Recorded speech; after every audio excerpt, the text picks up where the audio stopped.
오늘은 오랜만에 사연을 읽으면서 시작해 볼까요? 친구 관계에 대해 사연을 보내주셨더라고요. 오랜만에 사연이 왔네요. 네. 10년 동안 알고 지낸 친구인데 요즘 그 친구가 너무 쉽게 삐지고 무리해서 항상 자신이 왕따 당하고 있다고 생각하는 것 같아요. 혹시나 저희가 그 친구한테 그런 기분이 들 만한 행동을 하는 건가 싶어서 그 친구의 말을 더 열심히 듣고 같이 놀 때도 그 친구 의견을 많이 들으려고 노력했어요. 하지만 아무 소용이 없었고 오히려 그 친구가 더욱 예민해진 것 같아요. 사소한 거 하나하나 따지면서 진지하게 자신의 억울함을 표현하더라고요. 지금은 그 친구의 눈치를 보느라 결국 친구들끼리 편하게 장난도 못 치고 행동 하나하나 조심하며 지내고 있습니다. 친구라면 서로의 고민도 들어주고 서로 편하게 지내면서 배려하고 존중하는 사이인 것 같은데 이 친구와는 그렇게 지내고 있지 못한 것 같아서 신경이 쓰입니다. 오랫동안 알고 지낸 친구인데 이 친구를 충분히 이해해주지 못하고 있는 것 같아서 마음이 불편합니다. 이 친구와 잘 지내려면 어떻게 해야 할까요? 라고 사연을 보내주셨습니다. 사연자분이 친구와 잘 지내보고 싶어서 이렇게 사연까지 보내주신 것 같은데 그럼 우리가 이 사연자분께 어떤 조언을 좀 해드릴 수 있을까요? 친구와 잘 지내기 위해서? 일단은 내 친구가 왜 이런지가 되게 고민스러울 것 같아요.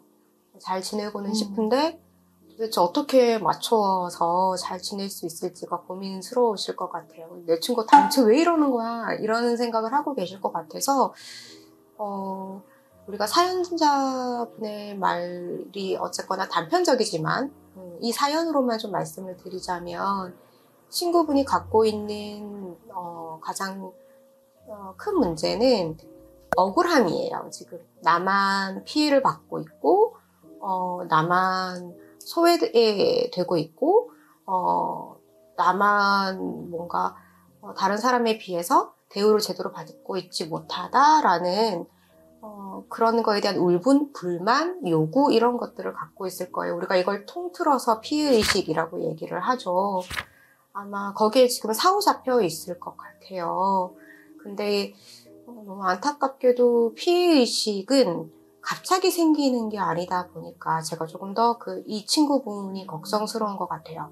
피해의식은 실제로 많이 생겨나는 이유가 어린 시절의 애착 문제이거든요. 애착이 불안정하게 되었을 때 일어나는 문제가 이 피해의식이고 덩달아 초기 학령기 때 또래 관계에서 만들어지는 거다 보니까 사연을 주신 분이 나이가 어떤지는 잘 모르겠지만 그 친구분이 갑자기 피해의식이 생기진 않았을 거예요. 꽤 오랫동안 묵혀져 있던 것들이 지금 막 드러나고 있는 중이라고 생각이 돼서 걱정이 좀 되네요. 그런데 예외적으로 이럴 수는 있어요. 애착 문제도 크게 별다른 문제가 없었고 초기 학령기 때도 별다른 문제가 없었는데 갑자기 피해의식 비슷한 부분들이 드러날 수는 있어요. 그거는 최근에 이슈가 있을 때. 우리가 그거를 PTSD라고 많이들 얘기를 하는데 나한테 강한 충격을, 심리적으로 압박을 줄 만한 최근 이슈가 있었을 때는 그럴 수는 있어요. 근데 그거를 제외하고는 대다수 어렸을 때의 문제가 있을 가능성이 크죠. 저도 그런 경험이 있었던 것 같아요. 지금 생각해 보니까 저희 친구들이 저를 보고 너는 요즘에 왜 성격이 이렇게 달라져? 요즘 왜 이래? 이런 식으로 말을 하고 그리고 그때는 제가 되게 억울해했던 그런 기억이 문득 났어요. 그래서 그때는 친구들이 요즘 왜 이래? 이런 식으로 물어보면 볼수록 제가 더 예민해지고 그랬던 기억이 납니다. 되게 중요한 얘기 해주셨어요. 그래서 전 분명히 이제 힘들었고 그리고 티내려고 했었는데 친구들이 알아보지도 않으면서 왜 이러냐 이런 식으로 물어보니까 제가 그거 듣고 더욱 이제 억울하고 더욱 이게 조용해지고 그랬던 것 같아요. 지금 우리 반반 선생님이 말씀해 주는 거에 굉장히 중요한 포인트가 두 가지가 있어요. 반반 선생님께서는 되게 인정도 빠르고 솔직하다는 것. 내가 한때 억울함에 빠져 있었던 적이 있다. 그때는 친구들이 알아줬으면 좋겠는데 알아주지는 않으면서 왜 그러냐라고 얘기를 해서 되게 더 억울했던 것 같다. 이렇게 이야기할 수 있는 것 자체가 솔직함인 거거든요. 근데 거기서 빠져나오는 것에 굉장히 중요한 요인 중에 하나가 솔직함이에요. 난 지금 그런 상태야 라고 얘기하는 거. 그게 제일 중요한 거고, 두 번째는 왜 그러냐고 물어보는 게 날 더 위축하게 만든다 라고 했는데, 친구들이 해줘야 되는 거는 그냥 늘상 하던 것처럼이 가장 좋아요. 내가 더 예민하니까 우리 분위기를 어떻게 바꿔보고, 내가 조금 더 피해의식이나 왕따의식이 있는 것 같으니까 조금 더 신경 써주고 하는 것들이 그 친구한테 맞춤형이 아닐 가능성이 굉장히 커요. 그러다 보니까 오히려 그 친구로 하여금 우리가 행동치료에서는 그런 얘기 하잖아요. 부적 강화라고. 잘못된 강화물로 그게 사용될 수 있어요. 내가 이렇게 조금 우울해지거나 부정적인 메시지를 좀 던지면 친구들이 이렇게 나를 위해 분위기를 바꿔주거나 나를 더 신경 써주고 있구나라는 부적 강화물이 될 수도 있고, 아니면 왜 반반 선생님이 얘기한 것처럼 나를 깊이 있게 이해를 못하면서 마치 질책하는 것처럼 들릴 수가 있어서 더 위축되거나 숨어버릴 수가 있기 때문에 친구 관계는 분명히 유지되는 게 좋기는 하나, 일상처럼 늘 하던 것처럼 하는 게 가장 좋아요.